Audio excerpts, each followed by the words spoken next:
Good evening. आज का second shift जो कि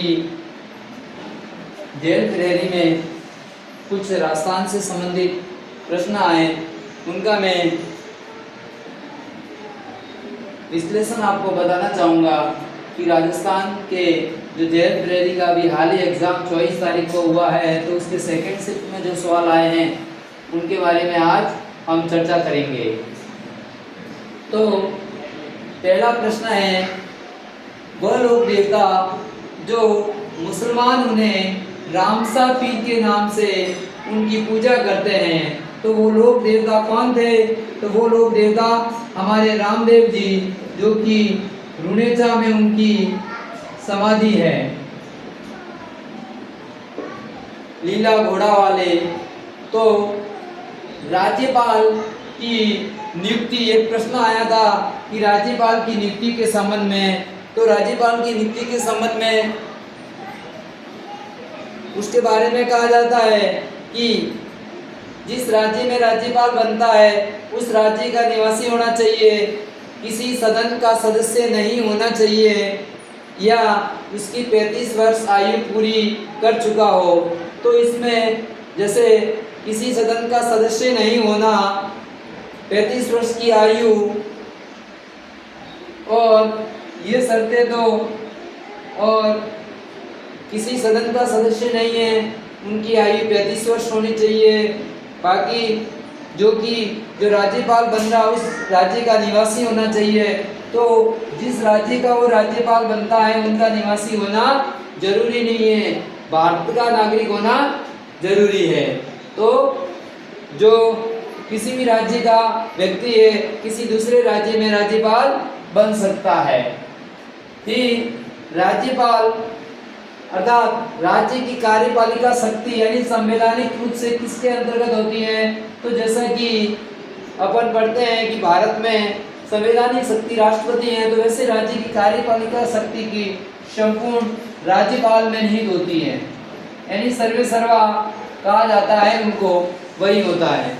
फिर राजस्थान की वह एक गाय की नस्ल है जिन्हें राजस्थान की कामधेनु कहा जाता है। तो राजस्थान की कामधेनु जो कि राठी दो नस्लों के संक्रमण से बनी है, इन्हें राठी को राजस्थान की कामधेनु कहा जाता है। फिर जैसा कि NH8 जो कि 6 लेन जयपुर से अजमेर तक उन्नत किया, तो ये कौन सी योजना के तहत बना? तो ये एक योजना थी स्वर्णिम चतुर्भुज योजना के तहत इस 6 लेन का निर्माण हुआ। अब हम देखते हैं प्रथम विधानसभा अध्यक्ष। तो हमारी जो 1951-1952 में प्रथम विधानसभा बनी, तो उसका अध्यक्ष नरोत्तम लाल जोशी को प्रथम विधानसभा अध्यक्ष बनाया गया था। कई बार एग्जाम में बार देते हैं कि बार आ रहा है ये क्वेश्चन।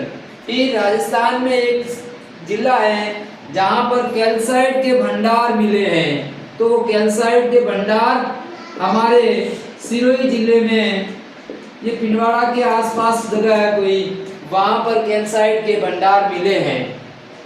फिर राजस्थान की वह ख्याल जो कि समाचार पत्र, समसामयिक, कविता, संगीत का उसमें बहुत सुंदर मिश्रण है, तो जयपुरी ख्याल है उसका समसामयिक, कविता, संगीत में सुंदर मिश्रण हमें मिलता है।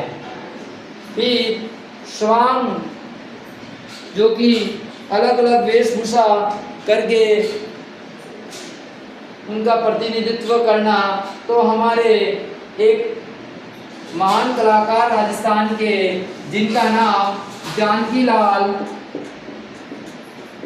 भांड है, जो कि स्वांग नृत्य में उन्होंने राजस्थान से भारत का भी जानकी लाल भांड उन्होंने प्रतिनिधित्व किया था। तो प्रतिनिधित्व करने वाले जानकी लाल भांड थे। तो जैसा कि फट चित्रण का कार्य होता है, तो फट चित्रकला के लिए एक प्रसिद्ध व्यक्ति श्रीलाल जोशी, जो कि किस क्षेत्र से है, वो भीलवाड़ा से है। अगले वाले में पूछा था फट चित्रण, उनके नाम के बारे में, तो श्रीलाल जोशी का नाम था, और यहाँ क्षेत्र का नाम पूछ लिया किस जगह, किस जिले से है। फिर एक प्रश्न आया है, 4 खंड वाला वंश भास्कर के रचयिता, तो हमारे बूंदी रियासत के या राज्य के महाराजा के कवि सूर्यमल मिश्रण द्वारा रचित 4 खंड वाला वंश भास्कर सूर्यमल मिश्रण का है, जिनमें राजस्थान के रियासतों की और उस सामयिक काल की सामाजिक आर्थिक स्थिति की हमें जानकारी मिलती है। फिर एक क्वेश्चन आया था, एंडलेस एंटिक्विटी ऑफ राजस्थान, जो कि राजस्थान के एक प्रमुख इतिहासकार कर्नल जेम्स स्टोर्ट की रचना है 1829 में, और इसका सेकंड भाग 1832 में लंदन में लिखा गया था। लैंगिक समानता को बढ़ावा देने के लिए लिंगानुपात के लिए बाल विकास मंत्रालय द्वारा कौन सी योजना अपनाई गई है, तो उनके द्वारा बेटी बचाओ बेटी पढ़ाओ, बेटी बचाओ बेटी पढ़ाओ, बेटी पढ़ाओ योजना के तहत हमारे राजस्थान का लिंगानुपात बढ़ाने के लिए भरसक प्रयास किया जा रहा है इस योजना के तहत। फिर प्रश्न है, थार का कल्प वृक्ष, जैसा कि रेगिस्तान में खेजड़ी के वृक्ष बहुत ज़्यादा मात्रा में पाए जाते हैं और उन्हें कल्प वृक्ष के नाम से जानते हैं, तो राजस्थान का कल्प वृक्ष खेजड़ी, जो कि हमारा राज्य वृक्ष भी है। राजस्थान की सबसे ऊंची चोटी, तो जैसा कि अरावली पर्वतमाला की जो माउंट आबू वाला क्षेत्र है, वहां पर राजस्थान की सबसे ऊंची चोटी, जिनका नाम गुरु शिखर है, गुरु शिखर है। फिर एक प्रश्न आया था 2023-24 में शहरी रोजगार में जो गारंटी योजना का शुरुआत ये पहले हुई थी, ये शुरुआत हुई, तो इसमें जो मजदूर लेबर काम कर रहे हैं, तो उनको एक साल में कितने दिन की कार्य दिवस निर्धारित किए गए हैं, तो कार्य दिवस 125 निर्धारित किए गए हैं राज्य सरकार द्वारा।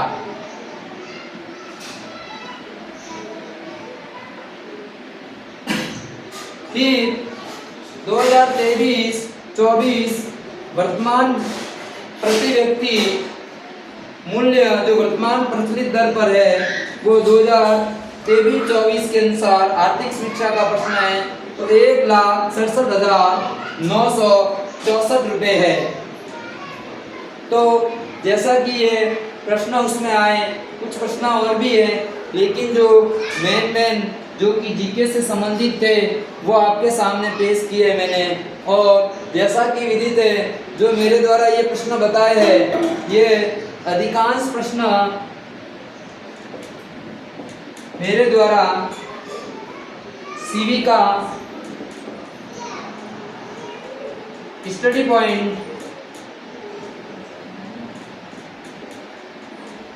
पॉइंट से आए हैं। तो प्लीज़ आप द्वारा ज़्यादा से ज़्यादा सीवी का स्टडी पॉइंट, जो कि शॉर्ट वीडियो है और लॉन्ग वीडियो के रूप में श्री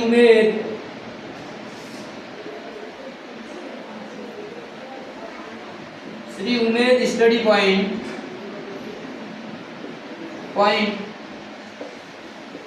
जिनके अंतर्गत मैंने लॉन्ग वीडियो के अंतर्गत मैंने जेल प्रेरी का और कुछ सामान्य ज्ञान का एक डाला है, और इसके अलावा मैंने लगभग मेवाड़ का इतिहास गुहादित्य से लेकर भीम सिंह तक पढ़ाया था, जहाँ की भीम सिंह अंतिम रूप से अंग्रेजों से संधि करता है। तो वहाँ तक मैंने मेवाड़ का इतिहास भी पढ़ाया। तो मेवाड़ के इतिहास से संबंधित फर्स्ट शिफ्ट और सेकंड शिफ्ट में जो भी प्रश्न आए हैं तो श्री उमेद स्टडी पॉइंट से बाहर एक भी सवाल नहीं है। और शॉर्ट वीडियो के रूप में सिविका स्टडी पॉइंट से लगभग 80 प्लस प्रश्न जो कि समसामयिक और करंट को छोड़कर लगभग उसी में से आए हैं।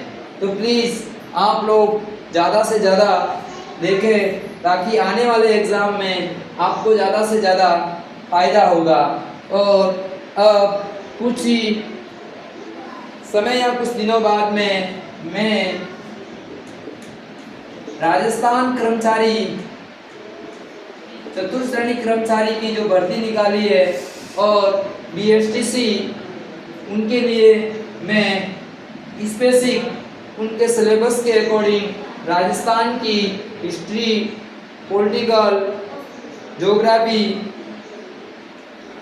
और कल्चर से और साथ ही मैं